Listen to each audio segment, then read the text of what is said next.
on a tous les deux les mêmes 24 heures. Où est-ce que tu places ton énergie? Où est-ce que tu places tes actions? Où est-ce que tu places ton focus et ta concentration actuellement dans ton activité de coaching? Durant les derniers mois, pour te donner une idée, je suis passé de 5 à 70 000 euros par mois de profit avec mon activité de coaching. Et je vais t'expliquer non pas quel est le tunnel, parce que je l'ai déjà fait sur la plupart de mes vidéos, mais quelles sont les actions, les non négociables que je respecte, non pas uniquement personnellement, mais dans le business, qui m'ont permis de scaler. Je ne fais pas de promesses sur cette chaîne, mais sincèrement, si tu appliques chacune des actions que j'ai mises en place, ça peut être sur le make money, dans la santé, les relations. On a accompagné plus de 112 coachs sportifs, make money, relations, santé, qui tournent à plusieurs milliers d'euros par jour.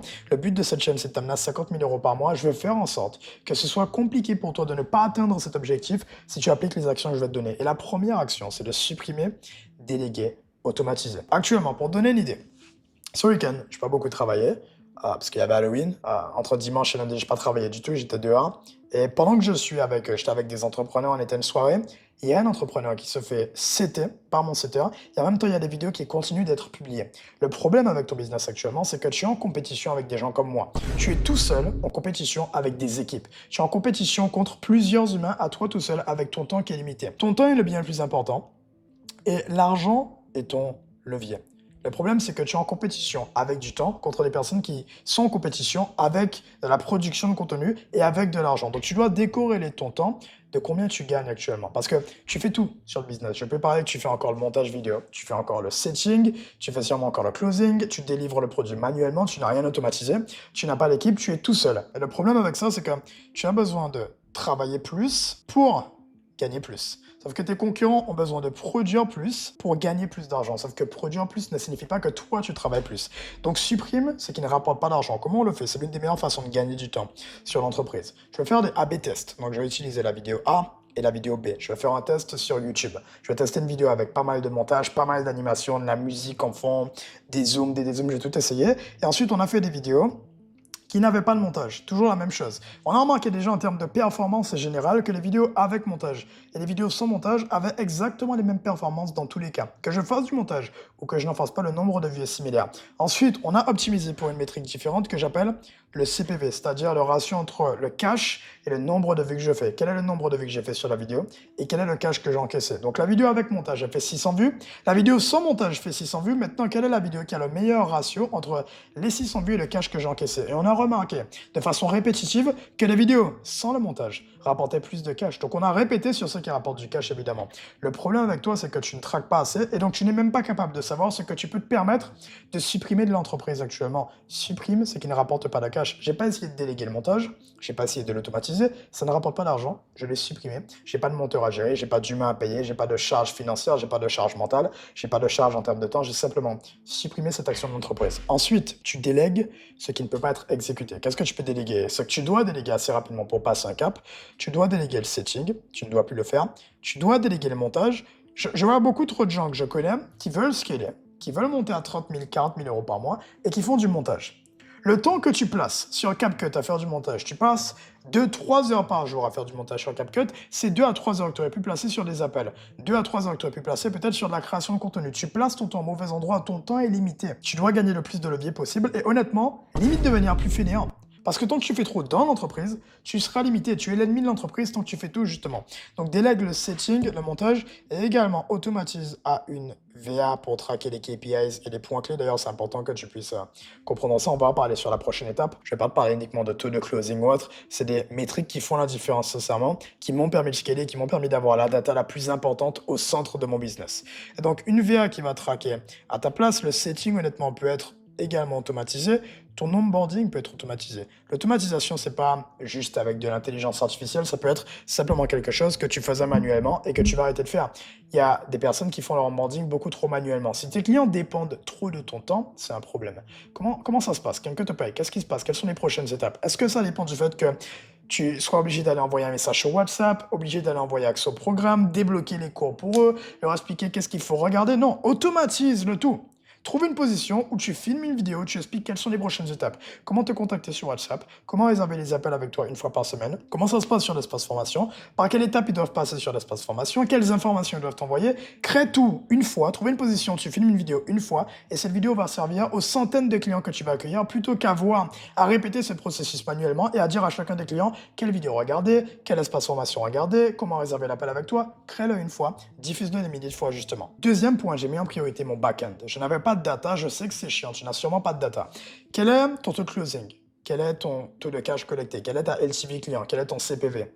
Quelle est la note sur 10 en moyenne que tes clients donnent à ton produit? Parce que si tu n'as pas cette data, le problème c'est que tu ne peux pas répéter sur ce qui fonctionne. La plupart des coachs actuellement qui sont bloqués à 15-20 000 euros par mois, c'est parce qu'ils ne savent pas pourquoi ils ont fait leur meilleur mois. Tu as sûrement fait ton meilleur mois à 10-15 000. Pourquoi? Qu'est-ce qui s'est passé? Quel est le contenu qui a performé? Le problème, c'est que tu n'as aucune idée lorsque je te pose cette question et donc tu ne sais pas sur quoi redoubler pour passer de 15 à 20 000 à 30 à 40 000 euros par mois parce que tu n'as pas pu identifier ce qui a performé. Et donc, quand tu traques, tu identifies, tu itères, tu redoubles sur ce qui fonctionne. Scaler, c'est faire plus de ce qui a déjà fait ses preuves et supprimer tout ce qui pourrait t'empêcher d'atteindre l'objectif, d'où le fait que je te parlais de supprimer, déléguer, automatiser. Pour le back-end, prendre la data sur le business, j'ai un formulaire auquel mon équipe répond, c'est pas moi qui réponds justement. Ce formulaire remplit un Google Sheet qui remplit un dashboard, un tableau de bord complet. Et dès que je vais sur le tableau de bord, j'ai la data complète sur mon business. Et j'ai la data sur ma LTV, mon taux de closing, le cash collecté, le cash contracté. Ça me permet d'avoir une vision sur le business. Et ensuite, quand je vais sur le Google Sheet, j'ai une vision beaucoup plus micro, beaucoup plus dans les détails. Et c'est ce qui me permet de prendre mes décisions. Je ne prends pas des décisions sur de l'émotionnel, je prends des décisions basées sur de la data très claire. Ah putain, le taux de booking, il n'est pas bon, pourquoi? Allons essayer une nouvelle frame de setting. On va regarder si avec cette nouvelle frame, est-ce que le taux de booking a augmenté? Ok, là le taux de booking a augmenté, on va répéter sur ça jusqu'à ce que ça ne fonctionne plus. Donc voici les métriques que je traque dont personne ne parle. Le CPV, le cash par vue. Est-ce que tu as une idée de ton cash par vue? N'hésite pas à le dire en commentaire d'ailleurs. Sur tes vidéos YouTube, va faire un calcul. Le bon cash par vue sur une vidéo YouTube, c'est 20 euros. Ça veut dire que pour chaque vue, tu fais 20 euros. Tu fais le calcul entre le nombre de vues que tu fais et ensuite le chiffre d'affaires que tu as encaissé depuis cette vidéo.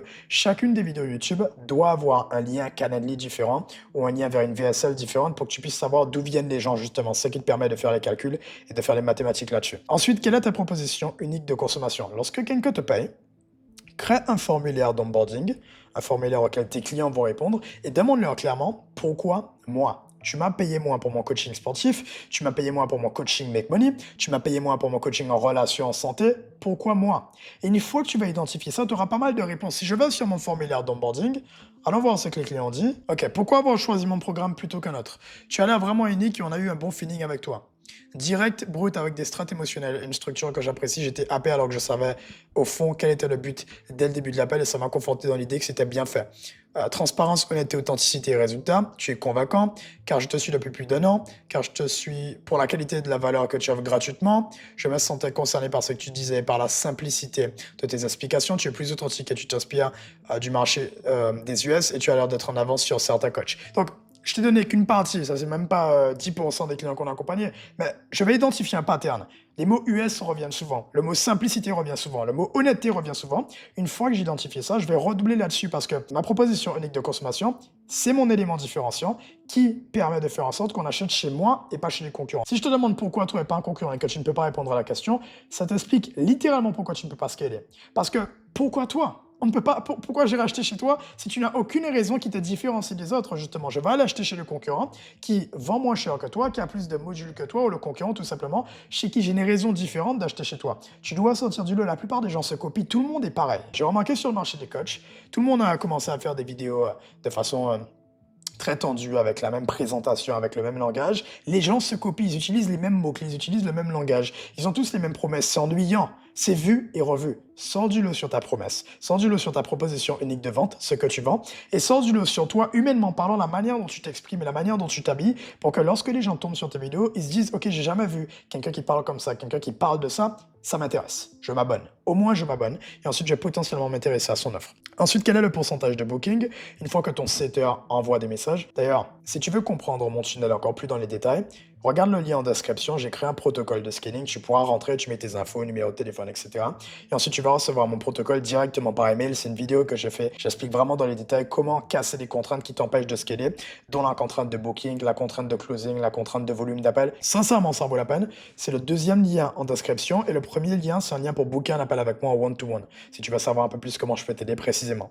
Ensuite, le pourcentage de closing, la note de ton produit. Demande à un de tes clients d'aller communiquer avec tes nouveaux clients et de demander sincèrement, écoutez les gars, quelle note vous donnez sur une échelle de 1 à 10 au programme d'Eance? Ne le demande pas toi personnellement parce que si tu le demandes, ils ne seront pas aussi objectifs que s'ils communiquent avec un de tes clients. Et ça te permettra de voir la note en moyenne d'une échelle de 1 à 10 que tes clients donnent. Ça te permettra d'améliorer ton programme. Ok, c'est à 5, pourquoi tu m'as donné 5? C'est à 10, pourquoi 10? Pour qu'on puisse appuyer sur ce qui fonctionne et améliorer notre produit et notre réputation.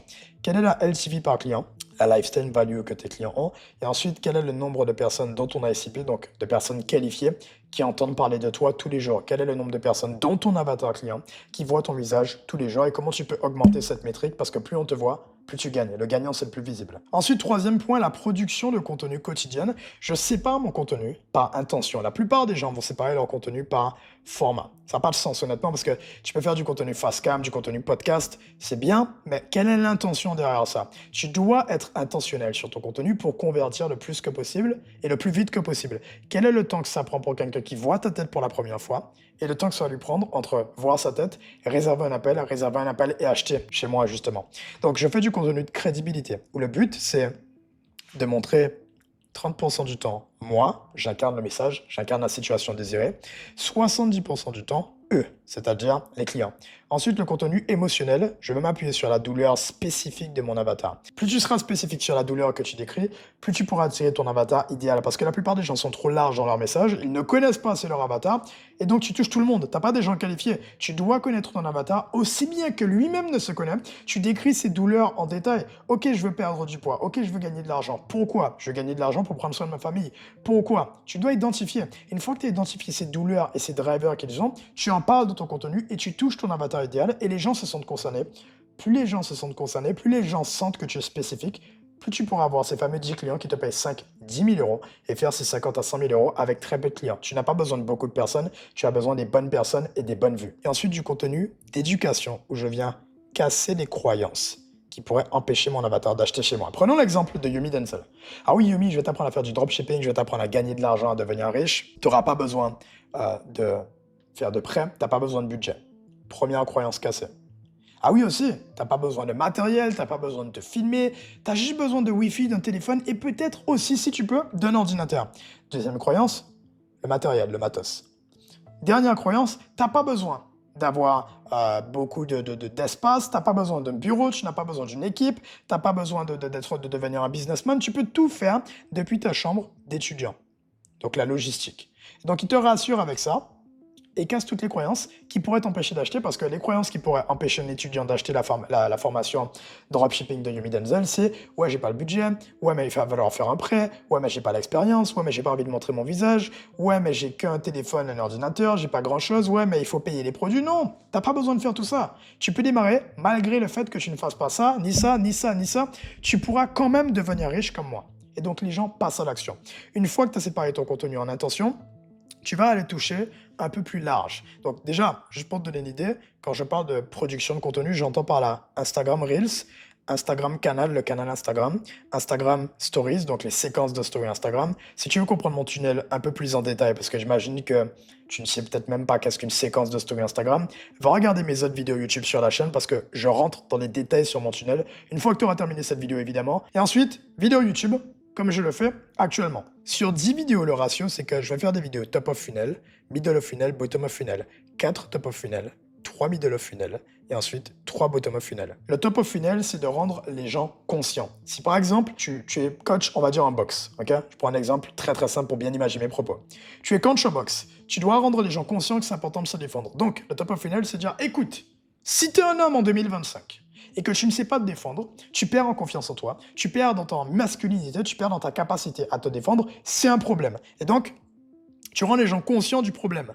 Ensuite, au fur et à mesure, comme ils sont conscients du problème, le middle of funnel, c'est écoute, là, tu veux faire de la boxe, voici comment mieux faire de la boxe. Voici les exercices à faire, voici les bases de la boxe. Et ensuite, le bottom of funnel, tu parles des gens qui sont conscients de la solution sur comment devenir meilleur, sur par exemple, comment mieux faire ton crochet, comment mieux faire un jab. Ah oui, tu t'es pris une frappe la dernière fois, comment mieux esquiver la prochaine fois. Tu parles à des gens qui sont déjà passés à l'action, mais qui ne savent pas précisément comment trouver la solution. Ils sont conscients du problème et qu'il y a une solution, pour faire un meilleur jab, mais ils ne savent pas comment. Il y a une solution pour esquiver, mais ils ne savent pas précisément comment. Tu donnes la solution. Et quand tu gardes ce ratio, le top of funnel te permet de toucher du nouveau, le middle of funnel te permet de convertir et d'appuyer ton autorité, et le bottom of funnel te permet d'attirer la crème de la crème, des gens qualifiés justement, qui sont déjà renseignés sur le domaine, et c'est ces gens que tu pourras convertir parce qu'ils ont besoin de la solution. Voici comment je fais par mon contenu. Je ne fais pas de top of funnel pour dire que je parle à tout le monde. Et la plupart des gens comprennent mal le top of funnel, et le top of funnel n'est qu'un outil pour aller toucher les gens de l'avatar en rendant ton message un chouïa plus accessible pour eux. D'ailleurs, si tu regardes encore cette vidéo, tu me donnes ton bien le plus important, c'est-à-dire ton temps.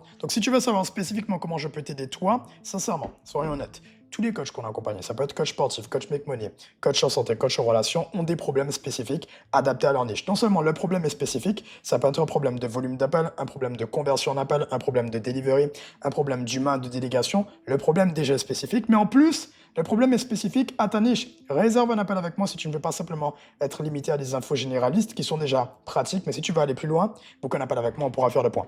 Tu vas te séparer en deux rôles dans la semaine. Tu as le rôle de leader, où tu vas gérer tout ce qui se passe sur le business. Tu prends du recul sur l'activité. Ça peut être ton produit, ça peut être le tracking, ça peut être le contenu organique et la vision du contenu, ça peut être la vision de l'entreprise en général et les décisions qui, tu le sais, vont être marquantes et vont permettre de mieux impacter l'entreprise. Donc, par exemple, changer le type de contenu, changer la précision de ton contenu pour attirer plus de personnes qualifiées, ou peut-être rendre ton contenu plus large et plus accessible pour toucher plus de nouvelles personnes et augmenter le volume d'appels, les process de l'entreprise en général. Et ensuite, le rôle de manager, c'est là que tu donnes du temps et que tu travailles dans l'entreprise. Donc, tu vas faire les appels d'équipe, les appels clients, les appels avec tes prospects. Tu vas parler avec des humains en général, et là, tu es dans l'entreprise, tu es vraiment dans l'opérationnel, tu es la tête baissée en train de travailler derrière l'ordinateur, et sur l'entreprise, tu ne parles à personne. Le problème actuellement, c'est que ta journée ressemble à ça. Voici ton Calendly, tu as un appel à 11h, ensuite tu as une vidéo YouTube, ensuite tu as un appel avec ton équipe, ensuite tu dois filmer les Reels, et à la fin de la journée, tu te rends compte que il te manque le setting à faire, tu as fait le montage vidéo, ensuite il te manque le fameux appel avec un autre prospect que tu avais oublié de relancer, il te manque toujours quelque chose à faire et tu n'es pas satisfait à la fin de la journée. Pourquoi? Parce que tu as essayé de tout faire. Donc c'est pas, le lundi tu sais que tu es manager et ça veut dire que tu donnes du temps de l'humain et toute la journée tu fais tes appels. Tu ne fais que ça, que des appels, tu ne travailles pas sur le business. Ensuite mercredi même chose, jeudi sur l'entreprise, vendredi dedans, samedi dedans parce que c'est un jour où tu as pas mal d'appels de vente à prendre, je te conseille de garder le samedi et ensuite le dimanche tu prends du recul.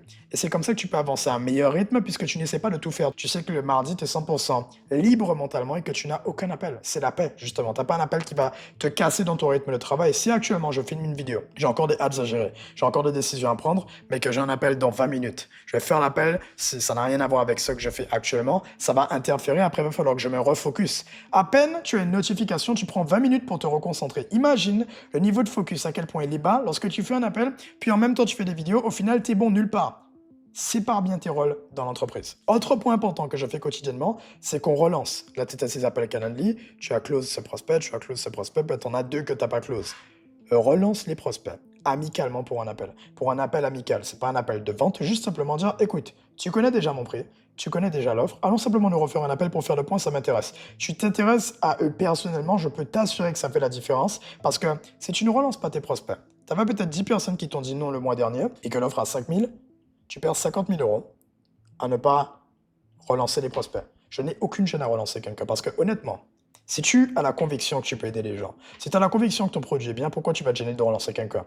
Relance beaucoup plus les prospects. L'argent est dans la relance, l'argent est dans la relation à long terme. Il y a des clients qui nous avaient dit, écoute, Hans, là maintenant je peux pas, peut-être à partir d'août je pourrais. On les a relancés, mon setter les a relancés. En août, ils ont booké un appel, ils ont acheté. Mais si on n'avait pas relancé le prospect, il n'aurait jamais booké un appel avec nous. Donc c'est très important de relancer beaucoup plus. Et ensuite, durant l'appel, tu ne vas pas les pitcher sur la même offre que tu avais déjà pitché sur le premier appel. Tu vas pitcher une nouvelle offre spécifiquement adaptée à leur situation et à leurs objectifs. Comme ça, ils vont se sentir privilégiés et la vente sera beaucoup plus simple. Sûrement l'un des points les plus importants parce que C'est sur ce point que le marché n'est pas bon, honnêtement. C'est sur ce point que le marché flanche. Tout le monde est bon sur la structuration d'une offre à 100 millions, tout le monde est bon sur la structuration de son marketing, de sa conversion. Là où les gens ne sont pas bons, c'est sur le produit. Les gens sont nuls à chier sur le produit. Et donc, je le vois. J'ai beaucoup de clients qui ont payé chez moi, qui ont payé chez des concurrents. À chaque fois, c'est j'ai pas été satisfait, donc je paye chez toi. Si tu n'as pas un bon produit, tu perds de l'argent parce que tu perds ta réputation. Un bon client te rapporte 3 nouveaux clients. Un mauvais client, en tout cas un client pas satisfait, te fait perdre 12 clients. Même chose, si ton produit est à 5 000, tu perds plus de 60 000 euros à avoir un client, juste un client, qui est insatisfait de ce que tu as proposé. Et donc, plus tu vas monter en gamme, plus tu vas monter en client, on est déjà, comme je t'ai dit, à 112 coachs, tu dois améliorer ton produit en même temps. Et donc, améliorer les modules de la formation, pour répondre aux questions les plus posées par WhatsApp, pour rendre ton produit plus indépendant de toi, si tes clients dépendent de toi. S'il y a une question qui revient une fois, ok. Si la question revient 2 fois et que tu continues à répondre à la même question, tu choisis. Ce que tu ne changes pas, tu le choisis.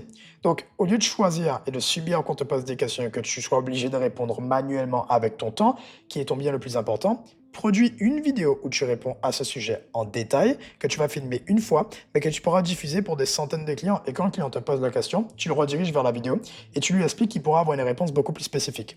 Ensuite, la fréquence d'appel. J'ai remarqué qu'un appel par semaine avec nos clients en one-to-one ne servait à rien, donc j'ai descendu à un appel toutes les 2 semaines. Donc au lieu de 4 appels par mois, 2 appels par mois. Et mes clients ont tout autant de résultats parce qu'un appel par semaine ne sert à rien, honnêtement. On a remarqué que ce qui est vraiment efficace, c'est un appel toutes les 2 semaines. C'est là qu'il y a vraiment des résultats et qu'il y a vraiment de l'impact. Ensuite, les FAQ clients, même chose que ça. Tu réponds aux questions les plus posées.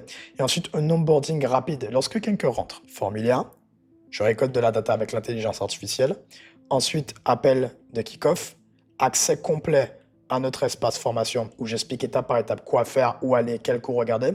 Je donne des missions à nos clients avant même le premier appel sur leur avatar client, ce qui me permet de mieux préparer l'appel. J'ai toute cette data justement qui me permet de mieux préparer. Durant l'appel, je donne encore des missions concrètes et je communique sur WhatsApp avec eux, mais quasiment toute la réponse aux questions est déjà sur l'espace formation, plus nos appels qu'on fait une fois toutes les 2 semaines. Tout se passe en quelques jours, je donne des missions instantanément une fois que tu as rejoint dans le club Hook Build and Sell, et ce qui nous permet de nous assurer que les clients puissent avoir des résultats parce que, encore une fois, je suis pas là pour promettre des chiffres, par contre je suis là pour faire en sorte que si tu appliques certaines actions comme celles que je viens de te donner, ça devienne compliqué de ne pas atteindre ton objectif des 50-60 000 euros par mois. Avec ça en tête, voici toutes les choses que j'ai appliquées pendant les derniers mois. Un point que je pourrais te donner, un petit défi que je te donne d'ici la fin de la vidéo, relance tes prospects. Relance tous tes prospects sincèrement avec la méthode que je t'ai donnée. Pitch-les sur une nouvelle offre, propose un appel amical et une phrase, je vais te donner une phrase qu'on utilise beaucoup pour ramener quelqu'un en appel qui avait déjà booké. Hello, j'espère que ça va. D'ailleurs, je voudrais bien te parler d'un sujet en appel. C'est OK pour toi? Tu précises pas quel sujet. Tu utilises la curiosité en tant que levier. Utilise juste cette méthode en relançant tes prospects. Je peux t'assurer que tu vas faire de l'argent rien que gratuitement avec mon contenu. Et on se voit potentiellement en appel ensemble ou regarde l'espace ressources. Tu t'inscris, tu vas recevoir ma vidéo de scaling, protocole de scaling pour casser tes contraintes qui t'empêchent de scaler directement dans ta boîte mail. Ciao, ciao.